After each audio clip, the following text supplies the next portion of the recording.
Okay, ఇందాక శ్రీలత గారు disconnect అయినట్టున్నారు, మళ్ళీ కనెక్ట్ అయ్యారు. శ్రీలత గారు నమస్కారం అండి. సార్ చెప్పండి. ఒక నిమిషం ఆగలండి. సైలెంట్. చెప్పండి సార్. చెప్పండి, మీ సమస్య ఏంటండి? నా సమస్య ఏంటంటే నాది రెండో మ్యారేజ్, కాకపోతే ఆమెతో నాకేం ప్రాబ్లం లేదు. ఇది మామూలుగా ల్యాండ్ విషయం మాట్లాడవచ్చండి? ఏంటండి? ఇది ల్యాండ్ గురించి అండి. మా మేడం వాళ్ళు సాల్వ్ చేస్తారు ప్రాబ్లం. ఇది అంటే వైఫ్ అండ్ హస్బెండ్ ఎక్కువ చెప్తున్నారు కదా, ల్యాండ్ గురించి మరి ప్రాబ్లం. చెప్పండి, పర్లేదు. అయితే ఏం లేదండి, నేను రెండో మ్యారేజ్ చేసుకున్నా. ఆమె ఎగ్జాంపుల్ అయిపోయిన ఒక పాప ఉంది. ఆమెతో నాకు ఏం ప్రాబ్లం లేదు. కాకపోతే ఎవరంటే వీళ్ళు మా చిన్న మామ వాళ్ళు మా ఆయన ఎక్కడో వెళ్ళిపోయారండి. నన్ను ఉండని ఇట్లా ఇల్లంతా గుల్లగొట్టారు. నన్ను ఎవరు పట్టించుకోవట్లేదు. మా ఇంట్లో వాళ్ళు కూడా వదిలేసి ఆస్తి అని అంటున్నారండి. మీ ఆయనకి అంటే ఫస్ట్ మొదటి భార్య ఉందా అండి? ఉందా అంటే డైవర్స్ అయిపోయినాయి. ఉందా అండి అంటున్నా. ఉంది ఉంది. ఆవిడకి విడాకులు ఇచ్చారా? విడాకులు ఇచ్చేసారు. ఆ పేపర్స్ నా దగ్గర ఉన్నాయి. ఇప్పుడు మీ భర్త ఎక్కడున్నారు? మా భర్త ఆయనకి కొంచెం గొడవ అయింది. చంపేస్తామని వచ్చారు. చంపేస్తామని వస్తే ఇంకా బాగా దెబ్బలు కొట్టారు. నేను ఇక్కడ హైదరాబాద్ తీసుకొచ్చి బాగా చేయించుకున్నాను. పనికని వెళ్ళాడండి. ఇంకా అంటే 3 రోజులు పనికని వెళ్ళాడు మాదాపూర్లో. ఆయన యాక్చువల్ ఎలక్ట్రీషియన్ అనమాట. గవర్నమెంట్ ఎంప్లాయీ ఉండే మెదక్లో. ఓకే. ఇప్పుడు సబ్స్టేషన్ లో ఉన్నారు కొంచెం.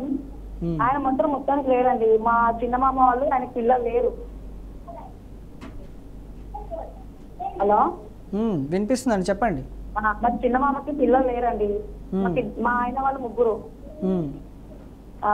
నాకు సౌండ్ తక్కువ ఎక్కువ, నా రీసౌండ్ నుంచి సౌండ్ ఇచ్చేసేపు.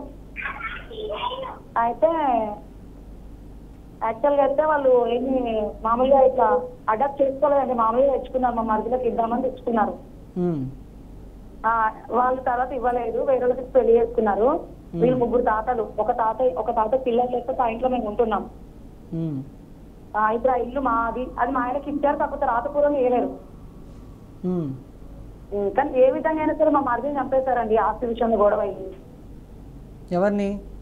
మా మరిదిని నడిపి ఆయనకి చంపేశారు. ఎవరు చంపేశారు? మా చిన్న మామ వాళ్ళు ఇంకొక తాత వాళ్ళు చిన్న ఇష్యూ వల్ల చంపేశారు. చంపేస్తే ఇంకా ఏం చేశారంటే పోయినోడు పోయిందని చెప్పి ఊరోళ్ళందరూ కలిసి, సర్పంచ్ అందరూ కలిసి ఒక పోలీసు అని కాకుండా పోస్ట్ మార్టం కూడా చేయించలేదు. ఎట్లా చనిపోయారో కూడా తెలియకుండా అందరు మా ఆయనని కాంప్రమైజ్ చేశారన్నమాట.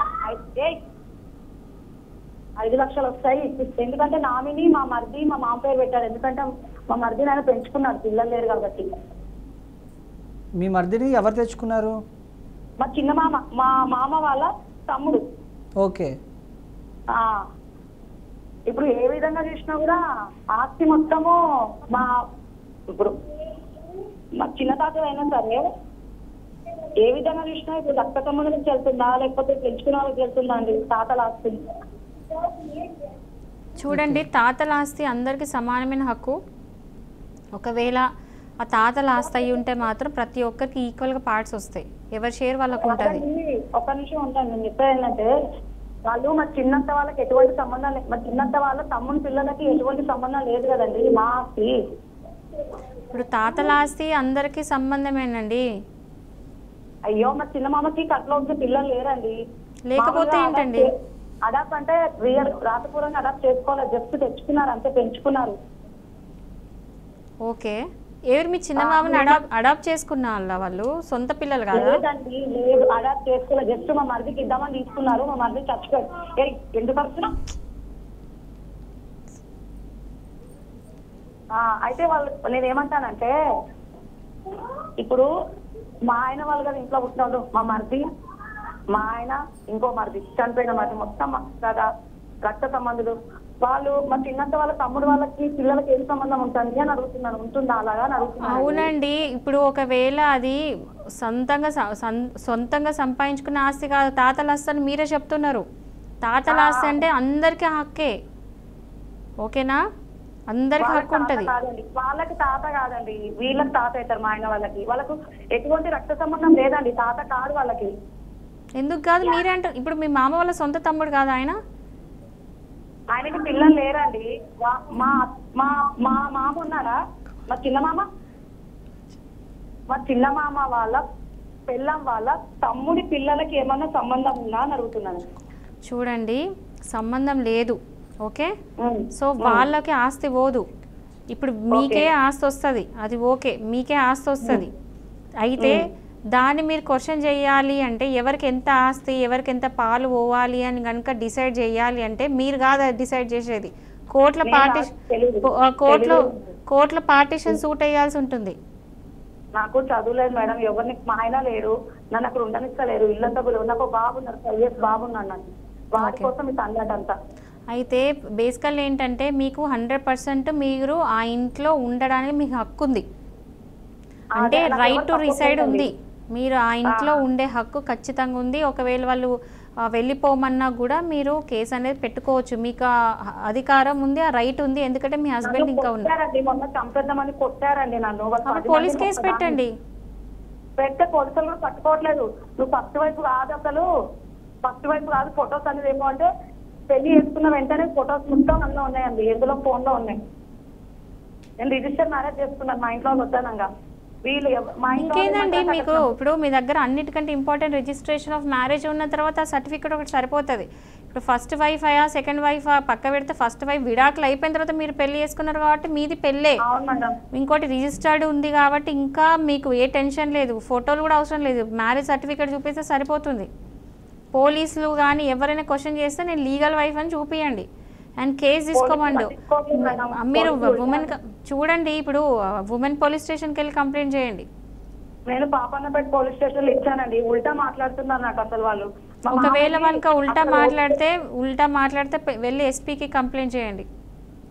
ఓకే మేడం, ఇవన్నీ తెలియక నేను ఏంటంటే మేడం డిప్రెషన్ లోకి వెళ్ళిపోతున్నా మేడం, నాకు చిన్నప్పటి నుంచి కష్టాలు. ఓకే సరేనండి, బాధపడకండి. ఒకవేళ మీకు ఏమైనా ఇష్యూ అయితే మాత్రం పోలీస్ స్టేషన్ కంప్లైంట్ పెట్టండి. మీరు అన్నట్టు పోలీస్ స్టేషన్లో కనుక వాళ్ళు వినకపోతే ఎస్పీకి వెళ్ళి కంప్లైంట్ పెట్టండి. సో వాళ్ళు యాక్షన్ తీసుకున్నప్పుడు ఎస్పీకి వెళ్ళి కంప్లైంట్ చేయండి. పోలీస్ స్టేషన్లో కంప్లైంట్ తీసుకుంటారని చెప్పేసి ఎస్పీకి కంప్లైంట్ చేయండి. అదే ఇంకా మా తమ్ముళ్ళు ఇంట్లో పట్టించుకోవట్లేదు, వద్దక్క ఆస్తి వదిలేస్తే అంటున్నారు. అంటే వాళ్ళు భయపడుతున్నారు. ఇప్పుడు మీరే అంటున్నారు కదా చంపేశారు అని. మాకు బాబు ఉంది, మా పక్షానికి ఒక పాప ఉంది, చెందితే ఆమెకు చెందాలి, లేకపోతే నా బాబుకి చెందాలి. కానీ అక్కడ ఎవరో తింటున్నారండి, అది ప్రాబ్లం నాది. అది మీరు ఇప్పుడు ఎవరో తినొద్దు అంటే మాత్రం మీరే వెళ్ళి కేసు ఫేస్ చేయండి మీ పిల్లలతో. మేడం మా చిన్న మామకు పిల్లలు ఉండుంటే నేను మొత్తానికి వదిలేస్తున్నా మేడం, ఇంకా ఫైట్ చేస్తుండే. మా చిన్న మామకు పిల్లలు లేరు, పెట్టుకున్నామని చంపేశారు వాళ్ళే. సరేనండి, మీరు పోలీస్ స్టేషన్లో కంప్లైంట్ పెట్టండి. పెట్టాను మేడం, అన్ని కంప్లైంట్ పెట్టాను, ఒక కోర్టుకు ఒకటి వెళ్ళలేదు అంతే. మా ఆయన మిస్సింగ్ కేసు కుక్కట్పల్లిలో ఇచ్చాను, వాళ్ళు కూడా దొరకలేదు అని చెప్తున్నారు. మా ఆయన దొరికితే ఏ ప్రాబ్లం లేదు, నాకు కానీ దొరకట్లేదు. ఏం చేయాలో అర్థం అవ్వట్లేదు, ఎట్లా వెతకాలి. వాళ్ళేమో మీ ఆయన ఉన్నాడు లేదు, చచ్చాడని చెప్పట్లేదు, లేదు అని చెప్పట్లేదు. వాళ్ళేమో మీ ఆయన తీసుకున్నప్పుడు నువ్వే తీసుకెళ్ళి చంపేస్తాం అంటున్నారు. నేను చంపేస్తుంటే నేను కాపాడుతున్నా, ఉల్టా నాకు రివర్స్ మాట్లాడుతున్నారు ఊర్లో. నాకేమో ఒక్కదాన్ని వెళ్తున్నాను మేడం, వాళ్ళు కొడుతున్నారు, అది ప్రాబ్లం. మీరు ఊరుకోకండి, మీరు వెళ్ళి ఎస్పీకి కంప్లైంట్ చేయండి. వీళ్ళందరూ యాక్షన్ తీసుకున్నప్పుడు చట్టం ఎవరి చేతిలో తీసుకోవడానికి లేదు, ఎవరిని కొట్టడానికి లేదు. మీరైతే చంపినారు అది ఇది అంటున్నారు, ఇదైతే చాలా పెద్ద కేసు. వెళ్ళి ఎస్పీకి కంప్లైంట్ చేయండి, జరిగినట్టు మొత్తం వెళ్ళి కంప్లైంట్ చేసి ఇవన్నీ చెప్పండి, ఇదంతా జరుగుతుంది, మీకు అగెయిన్స్ట్కి ఇన్ని అవుతున్నాయి, మిమ్మల్ని కొడుతున్నారు, మిమ్మల్ని చంపాలనుకుంటున్నారు, ఇవన్నీ వెళ్ళి కంప్లైంట్ చేయండి. ఇప్పుడు పోలీస్ స్టేషన్ ఉంది, పోలీస్ డిపార్ట్మెంట్ ఉంది, ఇట్లాంటి అన్ని ఆపడానికి కంట్రోల్ చేయడానికే. ఆ పోలీసులు ఎందుకు యాక్షన్ తీసుకోండి. ఒకవేళ అప్పుడు కూడా యాక్షన్ తీసుకోకపోతే బీఆర్కే న్యూస్కి మళ్ళీ కాల్ చేయండి. ఓకే, మరొక కాలర్ అయితే ఉన్నారు, అంజనీదేవి గారు జగ్గారెడ్డిగూడెం నుంచి. అంజనీదేవి గారు నమస్కారం అండి. నమస్తే, చెప్పండి. నమస్తే అండి, చెప్పండి, సమస్య ఏంటండి? అది మా అమ్మగారు మా నాన్నగారు బ్రతుకున్నప్పుడు అండి, మా అమ్మగారు వాళ్ళకి ముందు పంచాయతీ ఎంఆర్ఓ వాళ్ళు 5 సెంట్లు స్థలం ఇచ్చారు సార్. చెప్పండి వినిపిస్తుందండి, చెప్పండి. 5 సెంట్లు స్థలం ఇస్తే అది మా అక్క ఏఎన్ఎం సూపర్వైజర్ చేస్తుంది, ఆవిడకి 2 సెంట్లన్నర, నాకు 2 సెంట్లన్నర రాసి ఇచ్చారండి. అమ్మ నాకేమో రిజిస్టర్ డాక్యుమెంట్ చేసి వీలునామా రిజిస్ట్రేషన్ చేశారు, ఆవిడకేమో నాన్నగారు రాశారు వీలునామా. అయితే ఆవిడ ఏం చేస్తుంది, గవర్నమెంట్ ఎంప్లాయీ, నేనేమో ఆవిడేమో బిల్డింగ్ కట్టుకొని రెంట్కి ఇచ్చేసుకుంది. ఓకే, నేనేమో రేక్ షెడ్ వేసుకొని ఇంకా గోల కట్టుకోలేదండి. ఈలోగా మా ఆయన గారికి ఆరోగ్యం పాడైపోయి మేము ఏమీ లేనోళ్ళమండి. టీ కొట్టు పెట్టుకుంటాం, చిన్నది టీ బండి. అయితే ఏమీ లేకపోవడంలో మేము ఇల్లు కట్టుకోలేకపోయాం. లోన్ కూడా మమ్మల్ని లంచాలించి ఆవిడ రానివ్వలేదండి. ఈ సైట్ నాది, లోన్ కూడా ఇవ్వద్దని చెప్పింది. నాకు తెలవక ఏమో ఇవ్వలేదేమో అనుకున్నానే కానండి, ఆవిడ ఇలా చేసిందని మోసం నాకు తెలియదండి. చేయలేకపోయేదానికి ఇలాగ రేక్ షెడ్ ఒక 2016లో వేస్తే 2025 1వ నెలలో నాది తీసేసి నాకు కోర్టు ఇండిషన్ ఆర్డర్ తెచ్చుకున్నాను. నేను స్టే ఇచ్చేసింది నాకని నా రేక్ షెడ్ పడగొట్టేసి ఆవిడ గోడ కట్టేసుకున్నాను. నా మెటీరియల్ అన్ని అక్కడ పోసుకొని ఉంటే నా మెటీరియల్ తోటి గోడ కట్టేసుకొని ఎక్కడ చెప్పుకుంటావో చెప్పు అని అంది. వెళ్ళి నేను పోలీస్ స్టేషన్ వారికి, డిఎస్పీ గారికి, వాళ్ళకి వీళ్ళకి చెప్పి స్టేషన్కి వెళ్ళి తిరిగానండి. తిరిగి చెబితేలాగా ఆయన అన్నాడు, అమ్మ మీరు కూడా అలాగే పడగొట్టేసుకోండి, మాకు 22 సంవత్సరాలు స్టే తెచ్చిందంట అని అన్నారు. కానీ ఏ తెల్లకాయను కూడా నాకు పంపలేదండి.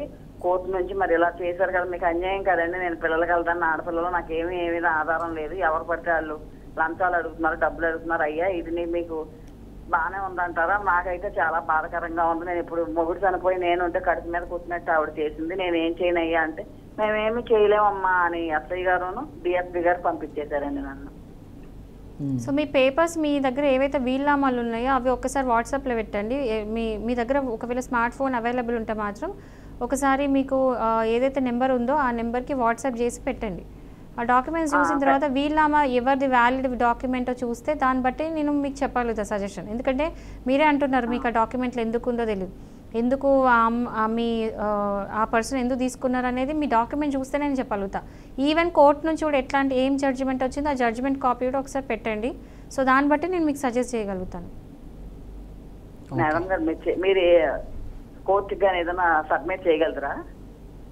ఓకే, మీరు 6 తర్వాత కాల్ చేయండి, మాట్లాడతాను, మా లీగల్ టీం మీతో మాట్లాడతారండి. ఓకే, అయితే ఫైనల్గా ఏం చెప్తారు మేడం ఈ ఎన్ఆర్ఐ డివోర్స్కి సంబంధించి? ఒకటి బీ కేర్ఫుల్. ఒక్కసారి పెళ్ళైన తర్వాత మ్యారేజ్ సర్టిఫికేట్స్ అవన్నీ కూడా పెట్టుకోండి. వీలైతే ఒక ప్రీనప్టియల్ అగ్రిమెంట్ రాసుకోండి. అన్నిటికంటే ముందు ఎంక్వైరీ చేసుకోండి. సో అన్నీ మీకు పెళ్ళికి సంబంధించి ఇంకోటి పర్సన్ డీటెయిల్స్ ఏంది, ఎక్కడ జాబ్ చేస్తున్నాడు, అవన్నీ కూడా ఎంక్వైరీ చేసుకోండి. ఆ తర్వాతనే పెళ్ళికి ఒప్పుకోండి. ఎస్, ఎందుకంటే రీసెంట్ డేస్లో మీరు కూడా చాలా కేసెస్ చూస్తూ ఉంటారు ఎన్ఆర్ఐకి సంబంధించి. సో ఏదేమైనా thank you so much madam. మీ విలువైన సమయాన్ని బీఆర్కే ప్రేక్షకుల కోసం కేటాయించి వాళ్ళకున్నటువంటి సలహాలు, సందేహాలు, సూచనలు ఇచ్చినందుకు ధన్యవాదాలు.